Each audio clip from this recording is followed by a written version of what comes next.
Friends, आप सभी का स्वागत है अनिल स्टाइल्स के यूट्यूब चैनल पे।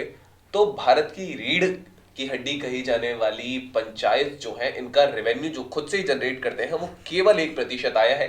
अब ये पंचायत से रिलेटेड टॉपिक जो है ये यूपीएससी का one of the favourite topics है। अब क्यों ऐसा होता है, क्या रिकमेंडेशंस हैं, कैसे हम इसको बढ़ा सकते हैं, इन विषय पर आज हम बात करेंगे।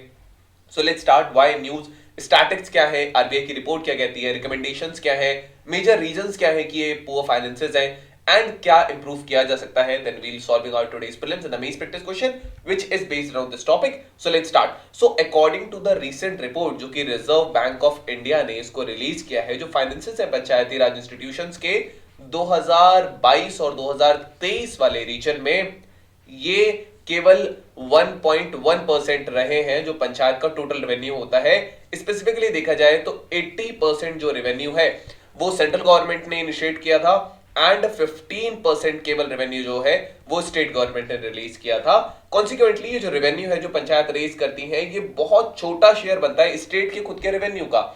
तो अगर हम स्टैटिक्स की बात करेंगे तो रिसेंटली जो रिपोर्ट रिलीज हुई है इसमें कुछ चीजें हैं, जैसे कि पंचायत राज ने रिकॉर्ड किया है टोटल रेवेन्यू जो इनको मिला था दैट वाज अराउंड 35,354 करोड़ का इसी 2022-2023 वाले रीजन में, जिसमें से 737 करोड़ ही केवल इन उनके खुद के रेवेन्यू से जनरेटेड हुआ था। पंचायत ने 1494 करोड़ जो था वो नॉन टैक्स रेवेन्यू से इन्हें मिला है एंड इनको लगभग 24,699 करोड़ जो था वो ग्रांट से मिला है सेंट्रल गवर्नमेंट से एंड 8,148 करोड़ का यहां पर इनको ग्रांट्स मिले हैं स्टेट गवर्नमेंट से। 2022-23 के सत्र में हर पंचायत ने केवल अगर देखा जाए तो उन्होंने केवल 21,000 रुपीज ही है जो उन्होंने अपने टैक्स रेवेन्यू से जनरेट किया है साल भर के अंदर, एंड 73,000 ऐसा है जिसको उन्होंने नॉन टैक्स रेवेन्यू से जनरेट किया है। अब हर एक जो पंचायत है इन्होंने केवल 17 लाख इनको ग्रांट्स मिले सेंट्रल गवर्नमेंट से और 3.25 लाख से ज्यादा इन्हें स्टेट गवर्नमेंट से मिले हैं। बहुत वाइड वेरिएशंस हैं स्टेट्स के अमंग भी। अगर देखा जाए कि एवरेज रेवेन्यू जो वो पंचायत को देते हैं वो स्टेट्स में भी डिफरेंस है। जैसे अगर हम आंध्र प्रदेश की बात करेंगे तो आंध्र प्रदेश में जो रेवेन्यू रिसिप्ट्स है पंचायत के, ये स्टेट के टोटल रेवेन्यू का केवल 0.1% शेयर इनसे आता है। जबकि उत्तर प्रदेश की अगर हम बात करेंगे तो उत्तर प्रदेश का जो रेवेन्यू है वो 2.5% जो आता है पंचायत का, वो स्टेट का जो खुद का रेवेन्यू है उसमें से 2.5% जो है वो पंचायत को जाता है, जो कि स्टेट्स में हाईएस्ट है अगर पूरे भारत में देखा जाए तो। रिपोर्ट की कुछ रिकमेंडेशंस भी है, यहाँ पे कुछ डेटा भी है जिसको हम देख लेते हैं। चार्ट 1 में आप देखेंगे तो चार्ट में रेवेन्यू रिसिप्ट्स है पंचायत के, इसमें जो कि ग्रांट सेंट्रल गवर्नमेंट से आप देख सकते हैं सबसे ज्यादा है, फिर स्टेट गवर्नमेंट से है, खुद का टैक्स रेवेन्यू कम है, ओन, ये कुछ चीजें हैं। इसके अलावा चार्ट है जिसमें रेवेन्यू है पर पंचायत के, यहाँ पे अलग अलग ग्रांट्स हैं, ये कुछ डेटा है। एंड यहाँ पे जो डेटा है ये अलग अलग स्टेट्स का शो करता है एवरेज रेवेन्यू पर पंचायत के पास कितना है। So this is the case here, यहाँ केरला का है, वेस्ट बंगाल है। So these are the things which are there now. यहाँ और भी अलग अलग स्टेट्स का है, you can pause the video and respectively अलग अलग स्टेट्स के हिसाब से आप यहाँ इसमें देख सकते हैं। नाउ रिकमेंडेशंस है कुछ रिपोर्ट्स के। रिपोर्ट ये कहती है कि ज्यादा डिसेंट्रलाइजेशन हो जाए पंचायती राज इंस्टीट्यूशंस का, लोकल लीडर्स को अगर एम्पावर करते हैं या ऑफिशियल्स को हम एम्पावर करते हैं तो इससे जो इंटरफेरेंस है वो रिड्यूस हो जाएगा और फंक्शनिंग भी यहाँ पे इंप्रूव देखी जा सकती है। इस चार्ट में state wise average panchayat level का हेल्थ, न्यूट्रिशन, सैनिटेशन वाली चीजें हैं, जिसमें आप देख सकते हैं कर्नाटका थोड़ा ऊपर है, चंडीगढ़ ऊपर है। इसके अलावा so these are the things which are there. Lower में आपको महाराष्ट्र, पंजाब, हिमाचल एंड ऑल दिख जाता है। सो ये कुछ चीजें हैं। ये शॉर्टफॉल है प्राइमरी हेल्थ फैसिलिटीज में रूरल एरिया में। इसके स्टेट के अकाउंट जितना डार्कर ब्लू है उतनी ही वहां ज्यादा शॉर्टफॉल देखी गई है। तो सबसे ज्यादा शॉर्टफॉल देखी जाएगी तो वो झारखंड वाले इलाकों में है, बिहार तरफ है, वेस्ट बंगाल वाले इलाके में है। So these are the things which are there. Now panchayati raj system कहा जाता है तो ये सबसे पुराने और ओल्डेस्ट सिस्टम है लोकल गवर्नमेंट के भारतीय सब कॉन्टिनेंट में। ये रेफर करता है जो लोकल गवर्नमेंट्स होती हैं, ये डायरेक्ट डेमोक्रेसी जो है वो यहां से डिनोट हो जाती है। ट्रेडिशनली पंचायत का मतलब होता है, पंच का मतलब होता है 5 एंड आयत का मतलब होता है एक सभा, एक असेंबली। सो पंचायत इसीलिए इसे कहा जाता है। ट्रेडिशनली पंचायत जो थे इसमें एल्डरली या वाइस पीपल, गांव के लोग रहते थे जो कि रिस्पॉन्सिबल थे। जैसे इंडिविजुअल या विलेजेस के बीच में अगर कोई डिस्प्यूट होता है तो इसको मुखिया या सरपंच लीड करता है। पंचायत जो है ये 3 लेवल पे वर्क करती है। सबसे पहला इसमें आता है ग्राम सभा, ग्राम सभा से ऊपर आता है पंचायत समिति, एंड पंचायत समिति के ऊपर आता है जिला परिषद।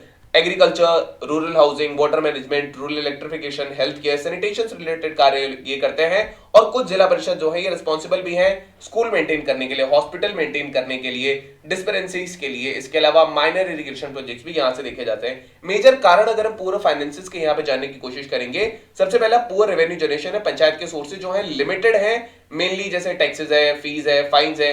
लगभग 95% जो इनका रेवेन्यू है वो ग्रांट्स के फॉर्म में मिलता है हाई लेवल ऑफ गवर्नमेंट से, जो जनरली हैम्पर हो जाता है अगर स्टेट फाइनेंस कमीशन या कंस्टिट्यूट करने पड़ते हैं तो फिर ये इसमें डिले प्रोसेस हो जाता है।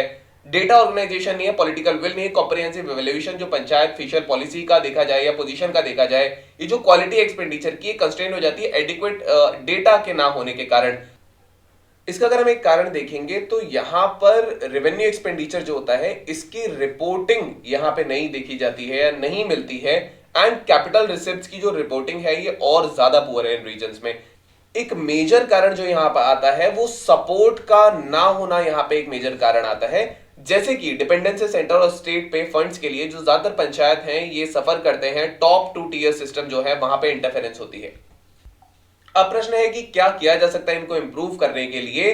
खुद के टैक्सेशन या नॉन टैक्स रेवेन्यू सोर्सेज बढ़ा सकते हैं पंचायत जो है, वो अपने एफर्ट्स बढ़ा सकते हैं खुद के टैक्स जो और नॉन टैक्स रेवेन्यू जो है रिसोर्सेज है उनको जनरेट करने के लिए, गवर्नेंस इंप्रूव करने के लिए, एक सस्टेनेबल ग्रोथ के लिए यहाँ पे वर्क किया जा सकता है। पंचायती राज इंस्टीट्यूशंस अपने सोर्सेज को लिमिट कर सकते हैं, ज्यादा एफिशिएंटली इफेक्टिवली वर्क कर सकते हैं। जैसे यहाँ अगर ट्रांसपेरेंसी होगी वहां की बजटिंग में, फिशियल डिसिप्लिन होगा, एक्टिव इन्वॉल्वमेंट होगा, लोकल कम्युनिटीज का प्रायोरिटाइज कर पाएंगे डेवलपमेंट नीड्स को, स्टाफ ट्रेनिंग हो, रोबस्ट मॉनिटरिंग हो, इवैल्यूएशन प्रोसेसेस हो, यहाँ एसेंस मैनेजमेंट हो, पब्लिक अवेयरनेस रेज की जाए, डिजिटल टूल्स का यहाँ पे यूज किया जा सकता है, एआई का इंक्लूजन भी यहाँ किया जा सकता है।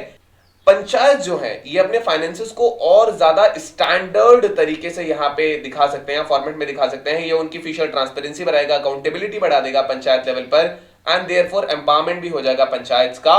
इंपेरेटिव है कि लोकल लीडर्स को एम्पावर किया जाए, ऑफिशियल्स को एम्पावर किया जाए, उनको एम्पल एडवर्स फंडिंग सोर्सेज दिए जाए, प्रॉपर ट्रेनिंग दिए जाए, ग्रेटर डिसेंट्रलाइजेशन हो, कैपेसिटी बिल्डिंग प्रोग्राम्स हो, अब इंफ्रास्ट्रक्चर को अपग्रेड किया जाए। ये कुछ चीजें हैं जो यहाँ इसके टैक्स को और ज्यादा जनरेट करने में हेल्प कर सकती है। Now your today's playlist practice question, the question says what are the 3 levels of at which the panchayat acts? Gram sabha, panchayat samiti, zila parishad, gram panchayat, block panchayat, district panchayat, village council, block council, district council, municipal councils, town council and city councils. Now we have today's main practice question. The question says critically examine the factors contributing to the poor financial state of panchayats in India and suggest comprehensive measures to improve their revenue generation and financial independence. I hope you all can answer this question now. So this was all about today's session. I hope you understood very well.